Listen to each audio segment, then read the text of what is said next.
ఈరోజు నిజంగా అనేకమైనటువంటి ఇలాంటి ధర్నా చౌకులు మేము నిర్వహించాం. కానీ ఉపాధ్యాయ నాయకులు, ఉపాధ్యాయ సంఘ సభ్యులు ఇంత పెద్ద ఎత్తున తరలి రావడం నిజంగా మీ సమస్య తీవ్రతను స్పష్టంగా తెలియజేస్తా ఉన్నది. మాతృదేవోభవ, పితృదేవోభవ, ఆచార్య దేవోభవ అని చెప్పి ఎవరైతే మాకు నేర్పించారో అలాంటి ఉపాధ్యాయులే ఈరోజు వీధినెక్కి వారి హక్కుల కోసం పోరాటువంటి పరిస్థితి వచ్చిందంటే ఇంతకన్నా దారుణమైనటువంటి ప్రభుత్వం ఇంకొకటి ఉండదని తెలియజేస్తా ఉన్నాను. దేవుడితో సమానంగా పోల్చుకున్నటువంటి మా ఉపాధ్యాయులు ఈరోజు వారి సమస్యలు పరిష్కరించాలని చెప్పి రోడ్డెక్కే పరిస్థితి ఏ రాష్ట్రంలో రావద్దు. అలాంటిది తెలంగాణ రాష్ట్రంలో అనేక సమస్యలతోటి ఈరోజు మీరందరూ కూడా ఈరోజు ఇక్కడ చేరుకున్నారు. నేను అడుగుతా ఉన్నాను, ఈ రాష్ట్ర ముఖ్యమంత్రిని, అనేకమైనటువంటి గొప్పలు చెప్పేటువంటి ముఖ్యమంత్రి గారు, లక్షల కోట్ల గురించి మాట్లాడేటువంటి ముఖ్యమంత్రి గారు, వీరి సమస్యలు చిన్నవి, మరి వీరి సమస్యల పరిష్కారం కోసం నీకు చేతులు ఎందుకు రావట్లేదని అడుగుతా ఉన్నాం. వారికి ఇవ్వాల్సినటువంటి 6 DL ఇవ్వట్లేదు, వారికి ఇవ్వాల్సినటువంటి ఏరియర్స్ ఇవ్వడం లేదు, వారికి ఇవ్వాల్సినటువంటి హెల్త్ కార్డులు పూర్తిగా నిర్వీర్యం చేస్తూ ఉన్నారు. మరి వారికి ఇవ్వాల్సినటువంటి, నేను గెలిచిన తర్వాత మొదటి రోజే మీ సాలరీస్ ఇస్తా అని చెప్పినటువంటి రేవంత్ రెడ్డి మరి ఈరోజు 6 DL ఎందుకు పెండింగ్ ఉన్నాయి? 2 సంవత్సరాల నుంచి మీరు ఇవ్వాల్సినటువంటి మరి అనేకమైనటువంటి అలయన్స్లు ఎందుకు పెండింగ్లో పెట్టారో నేను ప్రశ్నిస్తూ ఉన్నాను. అంతేకాదు ఈరోజు జర్మనీ పంపిస్తున్నాను టీచర్లను, స్పెయిన్ పంపిస్తున్నాను చెప్తా ఉన్నావు కదా రేవంత్ రెడ్డి గారు. ఈ రాష్ట్రంలో మీరు బడ్జెట్లో కేటాయించినటువంటి ఉపాధ్యాయ ఎడ్యుకేషన్ కోసం మీరు బడ్జెట్లో కేటాయించినటువంటి నిధులు కేవలం 7% మాత్రమే. బీహార్ లాంటి రాష్ట్రంలో 20% నిధులు కేటాయిస్తున్నటువంటి రాష్ట్రం బీహార్ ఉంటే ఈరోజు అనేకమైనటువంటి గొప్పలు చెప్పుకున్నటువంటి రేవంత్ రెడ్డి ఈరోజు ఈ రాష్ట్రంలో కేవలం 7% మాత్రమే నిధులు కేటాయించి అనేకమైనటువంటి హామీలు ఇస్తా ఉన్నాడు.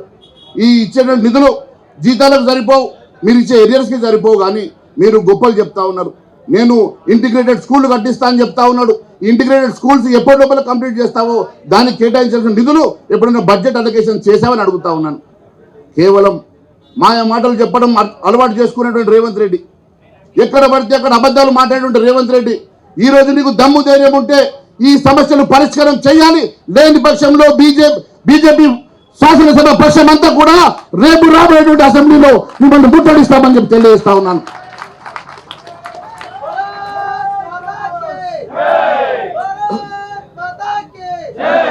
హెల్త్ విషయంలో ఈ రాష్ట్రంలో కేవలం 4% మాత్రమే హెల్త్కి నువ్వు బడ్జెట్ అలొకేట్ చేస్తా ఉన్నావు.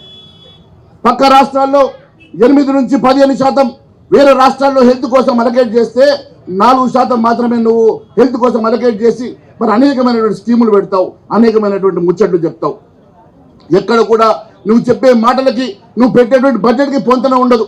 కానీ రకరకాలుగా మాయ మాటలు చెప్పి, అబద్ధాలు చెప్పి, బూటకపు మాటలు చెప్పి ప్రజల్ని మభ్య పెడతా ఉన్నావు తప్ప నీకు ఈ రాష్ట్ర సంక్షేమం కోసం, ఈ రాష్ట్ర ప్రజల కోసం, ఈ రాష్ట్ర ప్రజల సంక్షేమం కోసం ఆలోచించేటువంటి ఆలోచన నీకు ఉన్నదని అడుగుతా ఉన్నాం.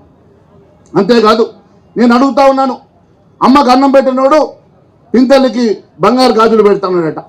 ఇలాంటి మాటలతోటి, మాయ మాటలతోటి అనేకమైనటువంటి తప్పుడు ప్రచారం చేసుకుంటున్నటువంటి రేవంత్ రెడ్డి నేను అడుగుతా ఉన్నాను, ఫీజు రియంబర్స్మెంట్ కోసం దాదాపుగా 12,000 కోట్ల రూపాయలు బకాయిలు ఉంటే మా బీజేపీ నాయకులు ఇప్పుడే దిల్సుఖ్ నగర్లో ధర్నా చేస్తూ ఉంటే వారందరినీ కూడా పోలీసులు అరెస్ట్ చేశారు. నువ్వు పోలీసులను అడ్డం పెట్టుకొని అరెస్ట్ల పేరు మీద, అరాచకాల పేరు మీద మా నాయకులను ఇబ్బంది పెట్టే ప్రయత్నం చేస్తున్నటువంటి రేవంత్ రెడ్డి, ఎంతకాలం నీ ఎంబడ పోలీసులు ఉంటారో మేము చూస్తాం. ఏ పోలీసులు అయితే ఈరోజు నీకు సహాయపడతా ఉన్నారో వాళ్ళ డిఏలు కూడా 6 DL పెండింగ్ ఉన్న సంగతి మర్చిపోవద్దు. వారికి కూడా ట్రావెలింగ్ అలయన్స్ 2 సంవత్సరాల నుంచి నువ్వు ఇస్తలేవు కదా, అది మర్చిపోవద్దు.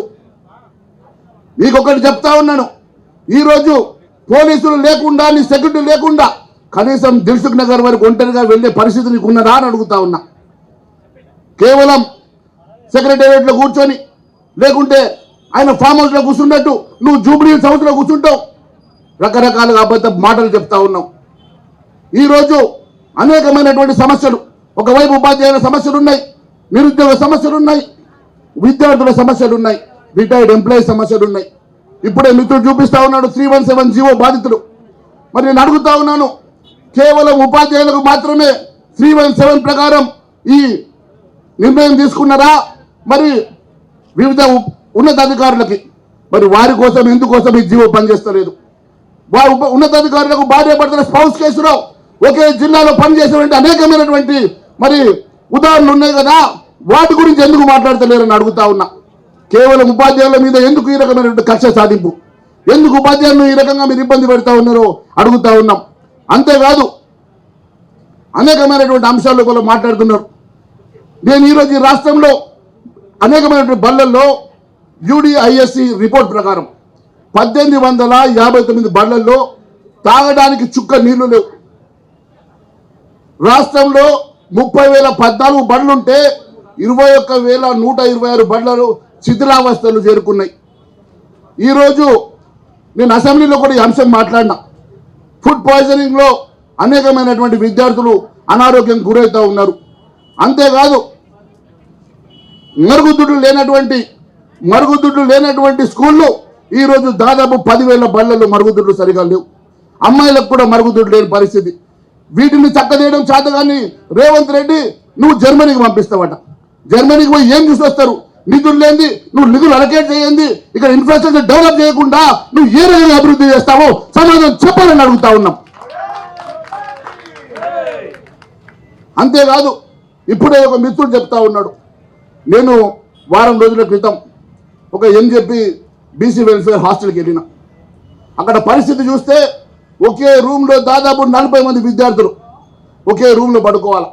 నేను అడిగిన ఏ రకంగా మీరు 40 మందిని పండబెడతారని అడిగితే 20 మందిని పండబెట్టిన తర్వాత 20 మంది కారిడార్లో కూర్చోవాలంట. కారిడార్లో 20 మందిని పండబెట్టి 20 మందిని రూమ్లో పండబెట్టేటువంటి దుస్థితి ఉంటే ఈయన మాత్రం జర్మనీకి పొమ్మంటాడు. ఏ రకంగా అయినా ఈ రకంగా నిధులు శాంక్షన్ ఇవ్వకుండా బడ్జెట్లో పెట్టకుండా ఈ సమస్యను ఎట్లా పరిష్కారం చేస్తే సమాధానం చెప్పాలి. కానీ మీకు ఉన్నటువంటి నిన్న అంటాడు ఇంజనీరింగ్ కాలేజ్ విద్యార్థులు క్రిమినల్ వేస్ట్ అట్ట. అసలు నేను చదువుకున్నాడా? నువ్వు ఎవరిని అవమానపరుస్తున్నావు? చదువుకున్న విద్యార్థులను అవమానపరుస్తున్నావా? చదువు చెప్పినటువంటి నా గురువులను అవమానపరుస్తున్నావా? ఈరోజు నువ్వు దాదాపు 12,000 కోట్ల రూపాయలు ఫీ రియంబర్స్మెంట్ బకాయిలు ఉన్నాయి కాబట్టి వాళ్ళు జీతాలు ఇవ్వలేని పరిస్థితిలో ఉన్నారు. దాని విషయం మాట్లాడాడు. ఈరోజు కనీసం ఆ డబ్బులు నువ్వు రిలీజ్ చేస్తే ఆ ఇన్స్టిట్యూషన్లో అభివృద్ధి జరుగుతుంది, ఇన్ఫ్రాస్ట్రక్చర్ పెరుగుతుంది, కొత్త ఫ్యాకల్టీని వాళ్ళు జాయిన్ చేసుకుంటారు.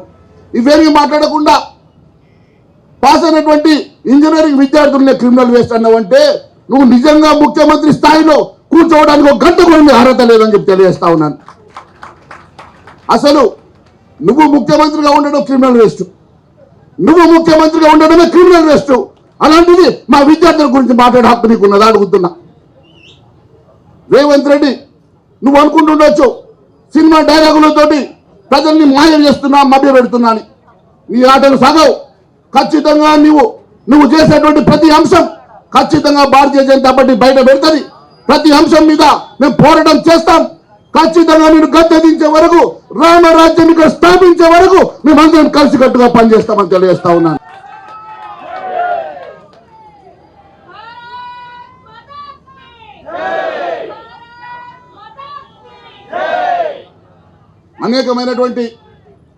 అనేకమైనటువంటి సమస్యలకు పక్కన వెంటాడుతూ ఉన్నాయి. ఒక విద్యార్థి లోకమే కాదు, ఒక ఉపాధ్యాయ లోకమే కాదు, ఎంప్లాయీసే కాదు, అట్టడుగు బడుగు బలహీన వర్గాలతో పాటు ఇటు మహిళలకు ఇస్తామన్న హామీలు, అలాంటి అనేకమైనటువంటి హామీలతోటి ప్రజల్ని మభ్యపెట్టి గద్దెనెక్కిన రేవంత్ రెడ్డి నీవు ఈ సమస్యలు పరిష్కారం చేసే వరకు, ఈ ఉపాధ్యాయుల సంఘ సమస్యలు పరిష్కారం చేసే వరకు ఖచ్చితంగా ఉపాధ్యాయుల సంఘం వెంట మేము ఉంటాం. ఖచ్చితంగా వారి వెంట నడుస్తాం. ఈ రాష్ట్రంలో వారు అనుకున్నటువంటి సమస్యల పరిష్కారం అయ్యే వరకు భారతీయ జనతా పార్టీ మీ పక్షాలు నిలబడుతుందని మరొకసారి తెలియజేసుకుంటూ ఈ అవకాశం ఇచ్చిన అందరికీ ధన్యవాదాలు తెలియజేస్తూ భారత్ మాతాకి